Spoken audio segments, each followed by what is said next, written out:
Okay, I'd like to call the Fire District Board meeting of April 19th to order. Would you join me in the Pledge of Allegiance? I pledge allegiance to the flag of the United States of America, to the republic For which it stands, nation, One nation, under God, indivisible, with liberty and justice for all. Thank you. Chris, would you call the roll, please? And when you do, you'll have to identify yourself, whether you're on the meeting remotely, and what city, county, and state you're in. Yes. Aldrich, here, Saugatuck Township, Allegan County, Michigan. Beckman, Here, Saugatuck Township, Allegan County, Fox, Dan Fox, Saugatuck City, County of Allegan, State of Michigan. Plank, Here, Saugatuck City, County of Allegan, State of Michigan. Phelps.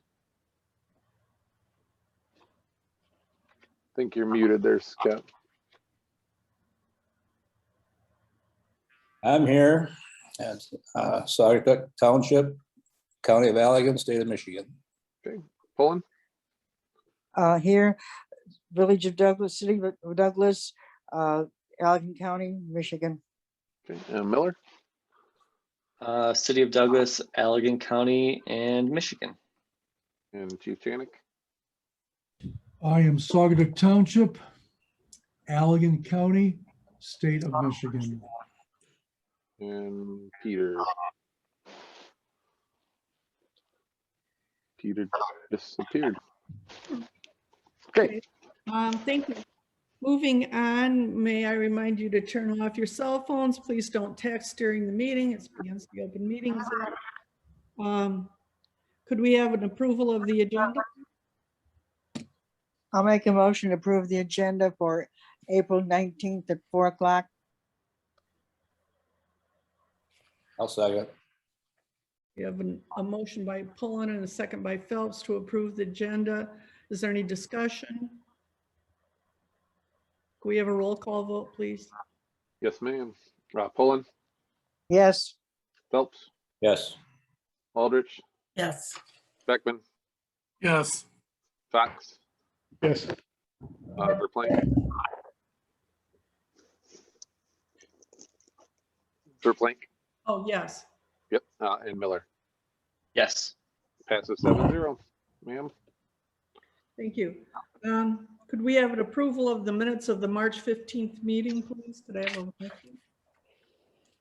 I'll make a motion to approve the minutes of the March 15th meetings. support, I'll second it. A motion by second by Pullen. Is there any discussion? Who was the second? I heard Beckman first and then Pullen. I'm not sure which. Well, if Beckman did it first, do him. I think he did it before. Is there any discussion? Cover roll call vote, please. Yes, ma'am. Phelps, Yes, Beckman, yes, Fox, yes, Aldrich, yes, Verplank. Yes. Pullen Yes, and Miller. Yes. Passes 7-0, ma'am. Thank you. We have a request for payments. Could I have a motion to approve the accounts payable? Public We'll comment do first, ma'am. public comment, Jane, public comment, number 7.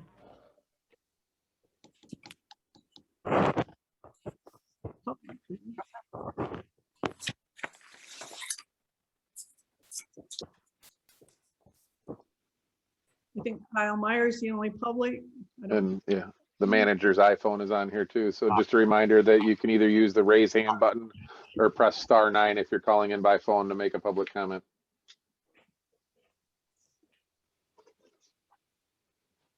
Not seeing any. Okay. Could we have the accounts payable, please? I'll make a motion to pay the account payable to the tune of $115,719.46. I'll second it. I have a motion by Phelps and a second by Fox to approve the accounts payable in $719,046. Is there any discussion?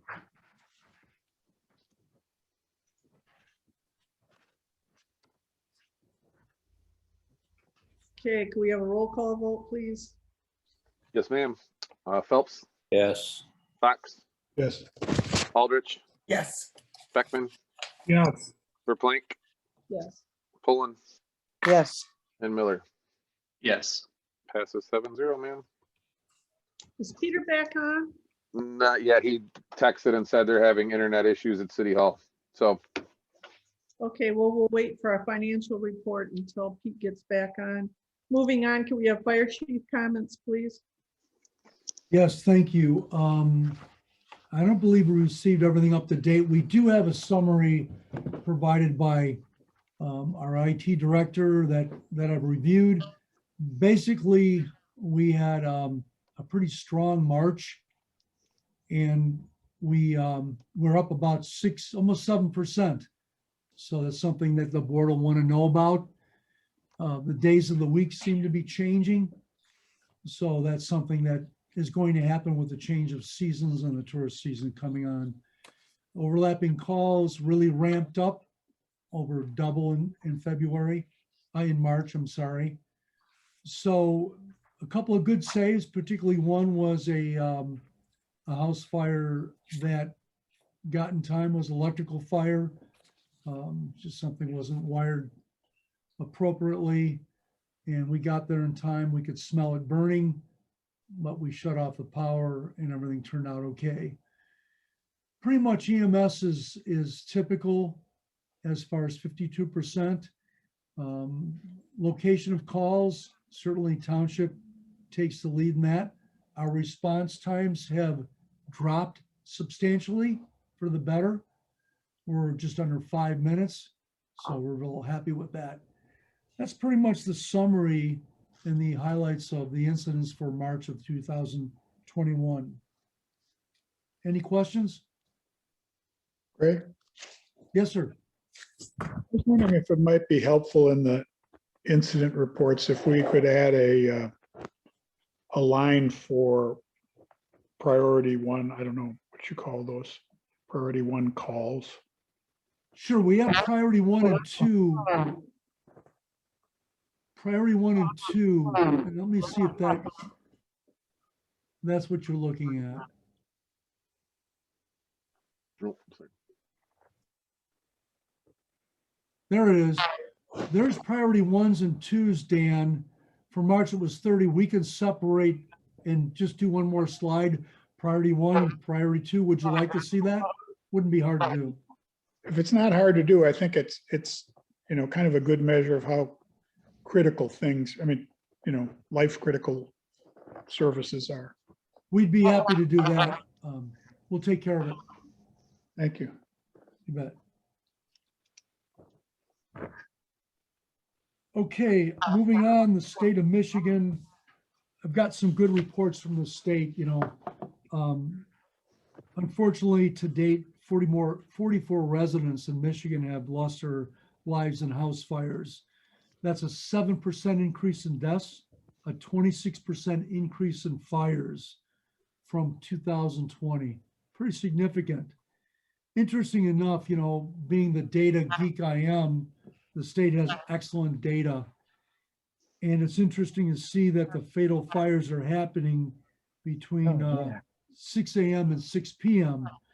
And generally, the target audience, if you want to say that, are males.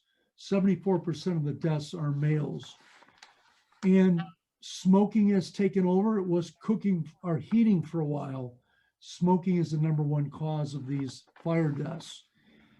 And interesting enough, a lot of people think the bedroom is the origin of the fire. Living rooms have taken over for that. And I think you could conclude the reasons that fires have really increased is more people are working from home. there's just a lot of activity at home. So the fires have ramped up. So it's interesting to see that. Also, you look at the age group, 64% of the people are between 40 and 79 years old. And that certainly fits the demographics of our area. So it makes you think. No one thinks they're gonna have a fire, but the data provides details that I think are interesting to share with the board. So any questions on that? Greg, Yes, sir. I don't expect the department to have this information, but I'm kind of curious whether there is tracking, and maybe at the statewide level, of these sorts of emergency responses correlated or not correlated with the COVID pandemic. Has that lifted everything? I mean, because of more people spending time at home or more? That's been the consensus. The state has an excellent database led by Battalion Chief Kyle Sabota for the state fire marshal's office and my prevention. So it's kind of a triangle of information. If we have a fire death in our area, you're required to report it. That information then is shared and compiled within the data. The cause of the fire marshal actually contacts any fire chief that is unfortunate to have a death in his area or her area. So there is substantial, it really gets into as deep as income levels, Dan, and it gets into areas, and it gets into improvised heating. And you look at some of the geography and where all that is targeted. They take a map and they pinpoint where every fire fatality is. I'm curious on that. I'd be curious, not for you guys to do this, but if there's a website resource or whatever, I'd also be curious on suicides, having heard anecdotal comments from citizens that suggest that number is up and has been up for some time. Yeah, the whole behavior thing is certainly, Chris is pulling some of the stuff up right now. You can see that shows the deadliest time, the fire cause, the target audience, stuff that I kind of captured on the living rooms versus kitchen. Kind of a surprise for many people. But Dan, I'd be happy to. I got to look into the suicide thing. I don't know how that's disseminated, if it is, but I'll get an answer on it. As I say, not a big deal. I'm just Yeah. I do recall though, in the 2020 stats, once COVID started, there were quite a few more fires from exactly what you said, Dan, from people being home more. And even those working from home, that now you have more laptops and power supplies and stuff charging and et cetera, that I think it did ramp up significantly due to the pandemic. Well, I think certainly so. the cooking really escalated, the Right. cooking fires. I did put the website link in the chat for this website. It's mfis.org. So Michigan Fire Inspector Society, and then you can feel free to look at whatever stats you'd like Thank you. on Thanks, their Chris. website. Mhm. Thank you. Peter did jump back on too from his phone. It looks like I didn't know when you guys wanted to go back to him. We'll wait till Greg gets done. All right, thank you, Gene. All right, Dan, the web link is provided. I'll look into the suicide situation, okay? Thank you. You bet. Moving on, there are a lot of thank yous. That's a good thing. Starting with Winwood Property Services, they donated to labor. We did pay them for the mulch that they put out, but they donated the labor. And we wanted to thank Winwood in the meeting before the board. Also, Saugatuck Public Schools for hosting another immunization clinic. You may know there's another one this Thursday. Our staff will be setting it up Wednesday, late afternoon, early evening. We will staff it Thursday. We will demobilize it Thursday, late afternoon. Another golf cart loan from Bill Wester of Saugatuck Golf Carts. Another thank you to Bill. Back Alley Pizza. From what I heard, we had plenty of pizza, right, Jane? Oh, yes, we did. Plenty of pizza from Back Alley. And MDOT, once again, working together. They loaned us a message board as well as our neighboring fire department, Crest Fire. We will be doing the same thing again Thursday, reaching out to these agencies, golf cart, pizza, and message boards. So I think the next one on my chief's comments would be, I not only got a phone call, I got a letter from our insurance carrier from MMRMA, particularly from the finance department, expressing how impressed they were with the grants and the requests that have been submitted. In particular, Deputy Chief Chris Manos. They said they wish their grants that they received were of the caliber that Chris is capable of doing. So way to go, Chris. Nice job. Thank you. Good job. You're welcome. This grant in particular was for chevrons, which is the reflective arrows on the back of the fire trucks that the insurance company paid for 50% of. So Chris is very gifted grant writer, and I've got the best grant team, in my opinion, in Western Michigan. So way to go, Chris. Thank you. Team effort. My last comment that is not on the agenda is my profound thanks to my staff, in particular Chris Manos, for giving me some time away, get my head cleared. It's been a while since I've been out of the area, and we did a lot of nothing on our trip, and I'm proud of it.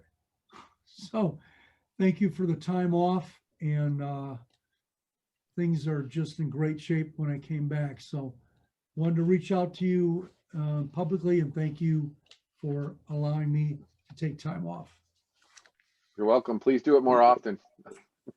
Yeah, really. All right, Okay, Jane, I don't know if you want to jump to Peter. yeah, let's move back to Peter. And can you give us the financial report, Pete?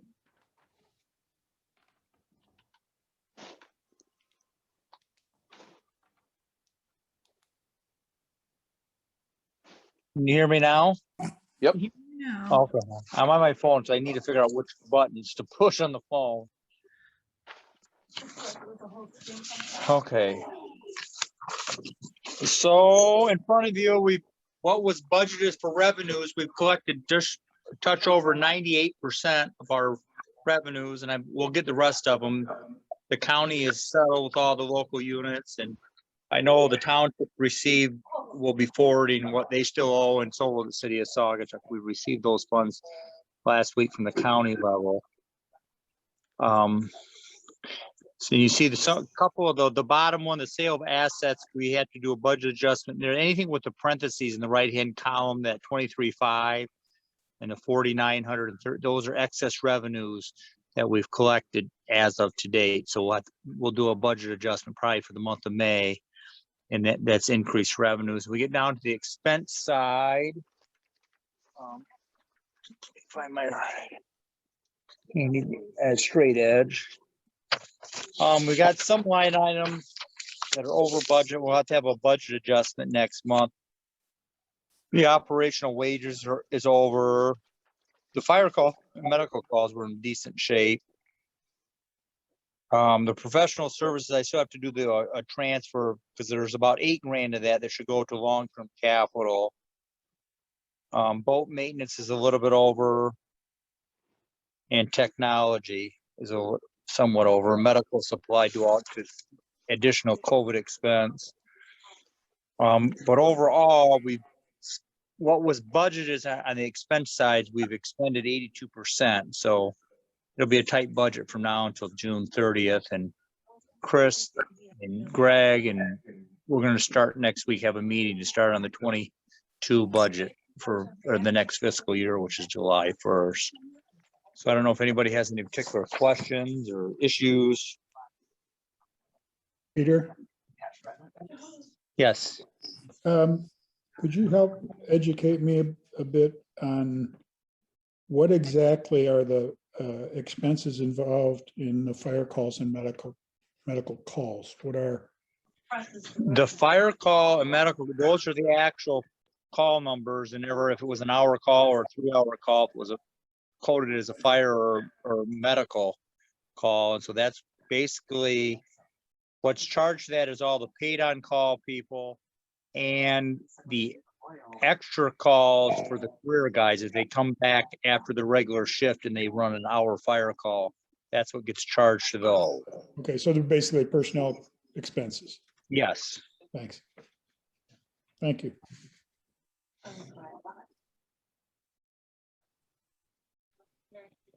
Any other questions, Peter?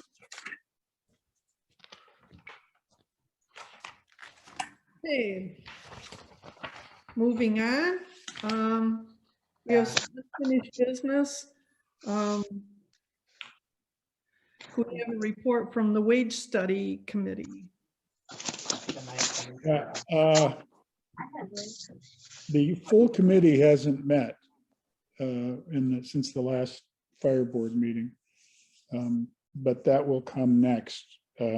We do have comprehensive 3-page Excel spreadsheet first and basically put together by Chris Bernardi to review, and we'll want to do that as a subcommittee, and the aim is to get Eric, myself, and Scott get together, look at that stuff, talk about it, and come up with whatever questions for review or whatever outcome of the committee deliberations, if you it's probably putting it more grandly than it will be.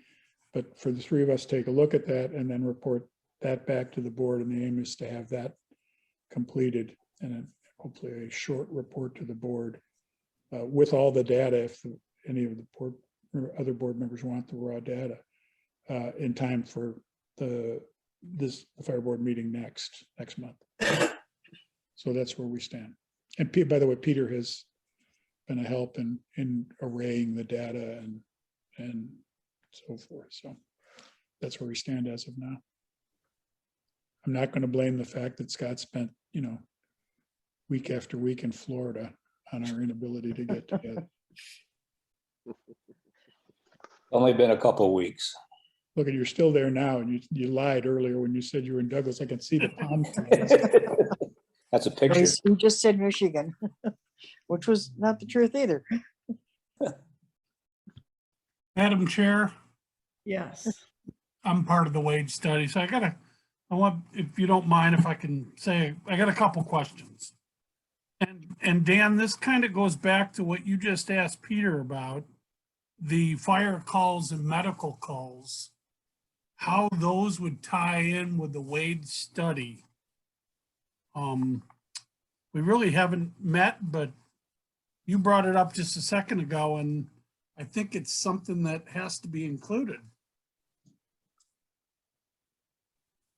Well, and it's easy enough to look at, for lack of a better term, activity on calls and array the calls and look at that relative to staffing. That's certainly within the purview of the group. So It's kind of an arbitrary number that is part of the wage, because I don't believe everyone participates on the fire calls or medical calls. So I guess it's just one of those arbitrary things that have to be at least included in the study. But we can cross that bridge when we get there. yes, indeed. The other question I had, if I may, is regarding the revised 24-hour personnel scheduling and how that's working. Maybe Chief can update us on that. I don't know if that's a good time to bring that up. I just figured with it's all part of the wages, so I thought I'd tie it in.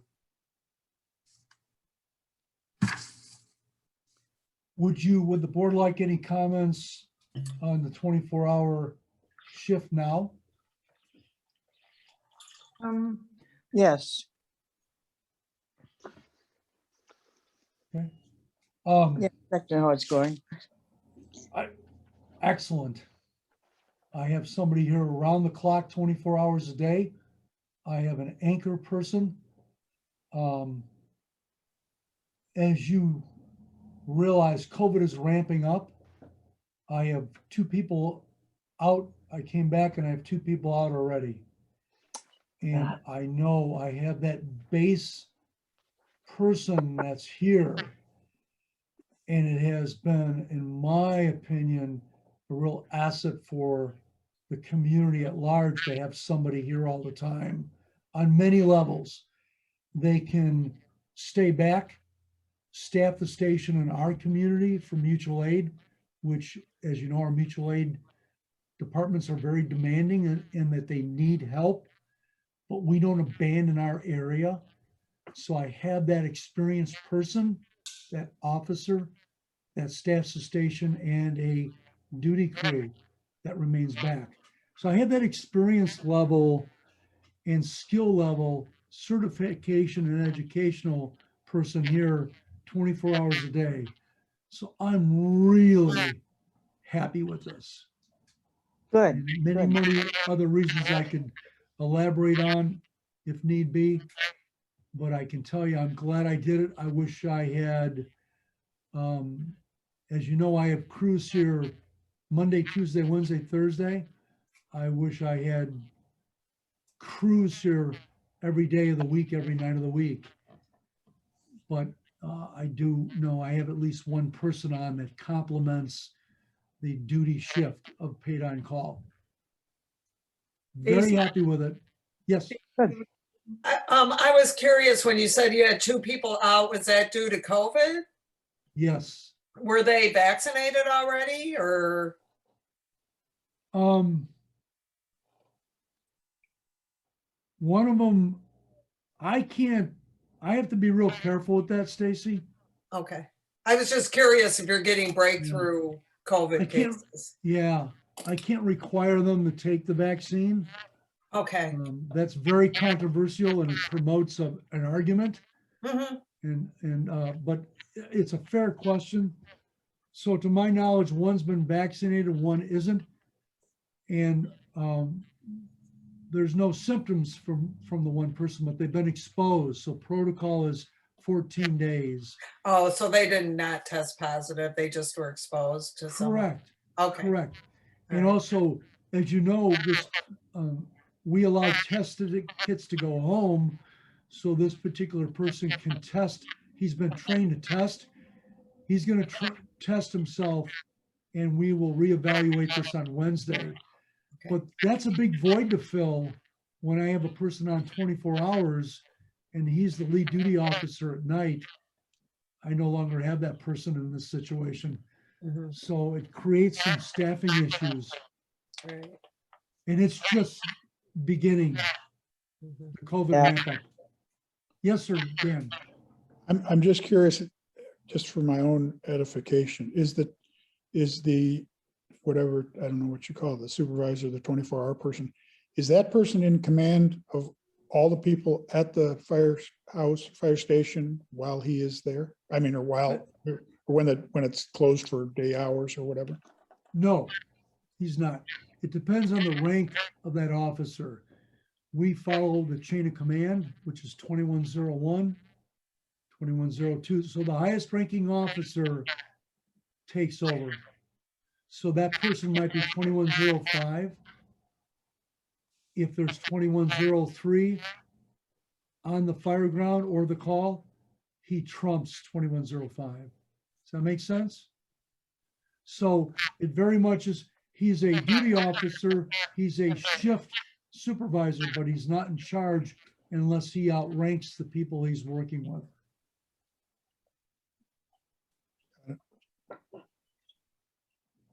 Well, and Greg, doesn't that have to do with, they can be in charge if, like, if you were on a scene and somebody else lower than you was on a scene, you can tell them to continue to be in charge, or you can take over command. Is that not You're, correct?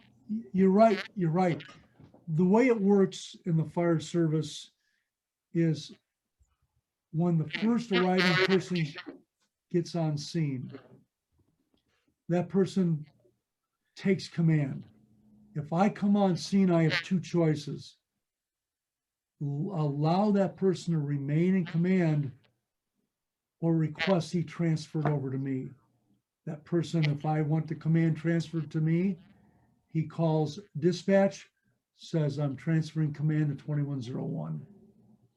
So you are right, Jane. I do not have to take control.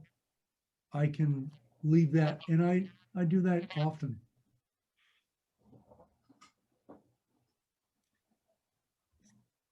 So Dan, does that answer your question, or? Because when there is no call, the person that's on staff at night, are they in charge of the station when there's no calls? No. Yeah, because typically the people that are the 24-hour shift people, there's 3 of them. They're higher ranking officers.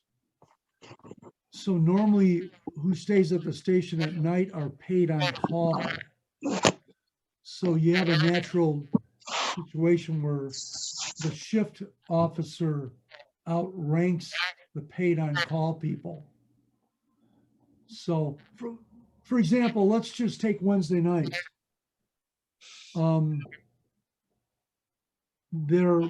There's a situation where, depending upon the shift officer, he could be in charge or not in charge. Depends on who that shift person is that night. It could be 2107 or 2108. So you might end up with a situation where 2106 is in charge because nobody outranks him and he's a paid on call. So it depends on the night and the chemistry of the duty crew. But because he's a shift officer does not make him automatically in command. But the structure of the fire district has always been 101, in this case 2101, 2102, 2103, 2104, down to 21010 are the officers. Then it reverts into seniority. Okay. Hey, does anybody else have any other questions about duty crews? Okay, moving on. Subpoena and lawsuit update. Yes, thank you. I just want to share with the board that Deputy Chief Manos has been subpoenaed. He has to do a deposition. I believe that's scheduled for May 5th. We requested it be postponed because they were too busy with me being gone and he had too many responsibilities. That was granted. So that deposition, I believe, is Wednesday, May 5th. Some of you may know, maybe you don't know, the appellant, the Bodishes, filed an appeal with the State Construction Code Commission.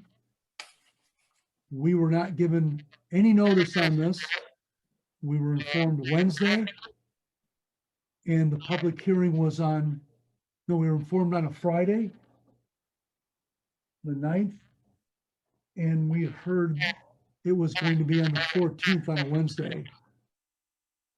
So we had a lot of research to do, a lot of communication to do over that weekend, Monday and Tuesday, and several of us attended that. Construction Code Commission via Zoom. State Fire Marshal was on that. The insurance company attorney for the township manager, billing official, Chris, myself, a number of attorneys, a number of organizations, probably 40 people were on that Zoom. The outcome of the Zoom, to update the board, was the Construction Code Commission denied the appeal. And that would be the 3rd appeal that's been applied to the Construction Board of Appeals locally. was a denial. The International Fire Code of Appeal was a denial, and the State Construction Code Commission denied the appeal. I believe the vote was 9-3, was it? 10-3. 10-3. Yes, ma'am.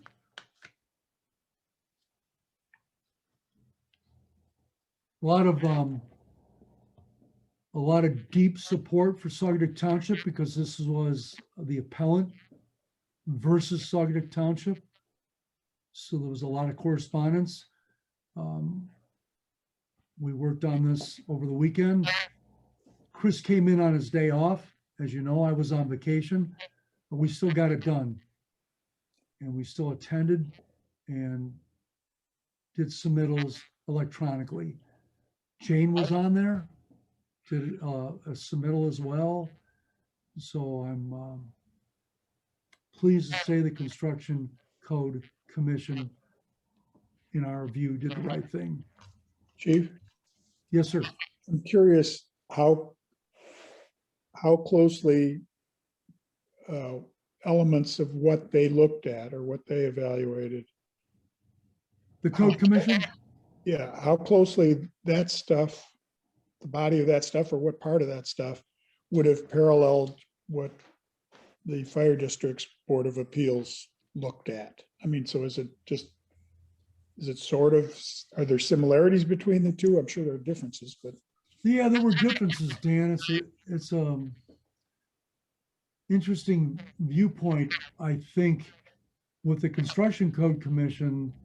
They looked at the basis of the appeal was this is a single family dwelling. Well, the permits are only issued individually. And we concluded you couldn't ignore this was part of a larger development. How can lot 11 be one single family dwelling? So they weighed in on that point. They discussed that. We don't know, Dan, they went into closed hearing.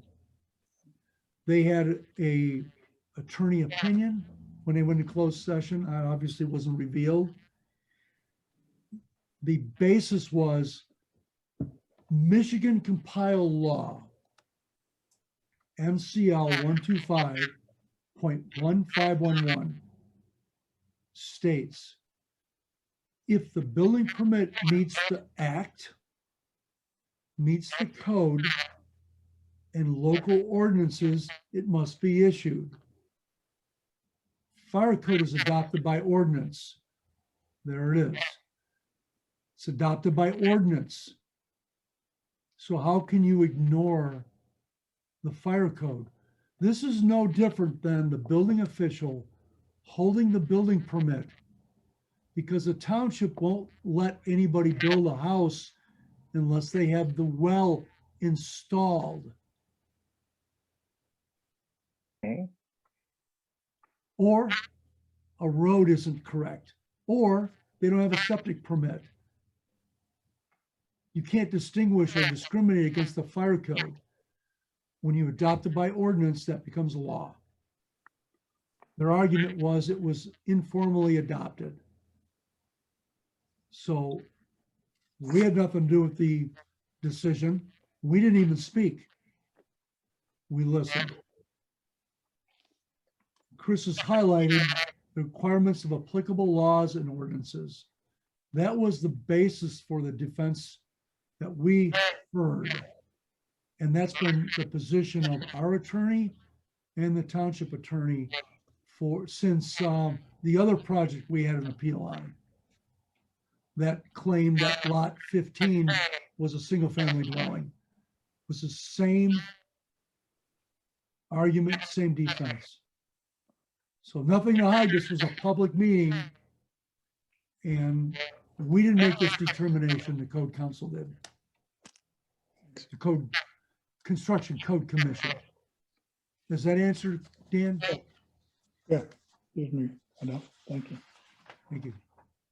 So that's what I had to share. We don't know what'll happen. I know that there's a lot of, I think some of the fire board members and trustees are frustrated. They can't talk about it. We have no idea what's going on. And we understand, you know, that it can't be discussed. So unless Stacy or Eric want to offer something from a township perspective, I don't have anything else to add. Can't do any talking yet. That's probably a good thing. I So you just have one more comment to share with the fire board. My intent is to preserve the integrity of the fire code. I've been through this before. And this is epic. An epic position, because the impact on the Michigan Fire Service, when you start dismantling a fire code, is going to have ramifications. And there were a lot of interested organizations on that meeting. This is very deep. So I think the fire board should be pleasantly happy with this. And this is a big, epic decision that the Construction Code Commission made. But just so you understand, all of the deliberation- all I'm of, sorry, Gene. sorry. Go on. All of the deliberations were held in closed session. The only two people that spoke was the attorney for the appellant and the attorney for the township. Everyone else spoke, and all of their deliberations were in closed session. They came out of closed session and voted to uphold the township and the fire district. It was frustrating because we didn't have any notice. Yeah. And I think the township was in a bad situation as well. I believe it went to a different email. So they had a tough time playing catch up, but I can't speak for the township and I don't pretend to. But not a lot of notice. This office was not informed officially. Okay, any other questions? Moving on to new business, the Lakeshore Drive washout. Okay, a lot of us, this has been a long time coming. So I'm happy to announce Allegan County has accepted a bid from a company to do a short-term repair for Lakeshore Drive that will give us 2 lanes, no road restriction. It'll basically be sheet piling. And they'll remove the weight restrictions. So this is huge for our residents. And I'm so glad to see this come about. And thank goodness Allegan County Road Commission made the decision to accept the bid. We did not give up on this. It was perseverance and a lot of, you know, come on, you need to do this type language. So I'm really happy. It's actually going on right now. It should be done around May 20th. So for the township, this is huge. For the fire district, it's fantastic. So I think you should be proud of this achievement because it took a lot of collaboration to get to this point. Greg, now you're saying they're opening up, is that the 2 lanes of that portion that kind of has been shut down the whole time? That is correct. And nothing new with like the Lakeshore Motel area, that there's nothing, it's not opening up the whole road, right? Just the newer portion that was out. Yeah, the new washout, Stacy. The new washout, okay. The new washout. It's by the Stanley and the Mills property. So it's a new one that evolved, that the sinkhole developed. And it's down to 1 lane. Okay. and getting worse. And thank goodness, you know, a number of people have been working on this ever since then. So construction is going on right now. Thank you. It's funny, the staff want me to test out the roadway with the biggest truck. How do you think about that, you know? I was wondering, are garbage trucks and things like that now allowing to go through there, or? They will be, yes. They will be? It says the weight restrictions will be removed. Wow, That's huge. Okay. Means So we could now truck water across there. We couldn't do that before. so you're gonna drive a garbage truck across? Just. All right, moving on. We don't have any correspondence. Is there any public comment?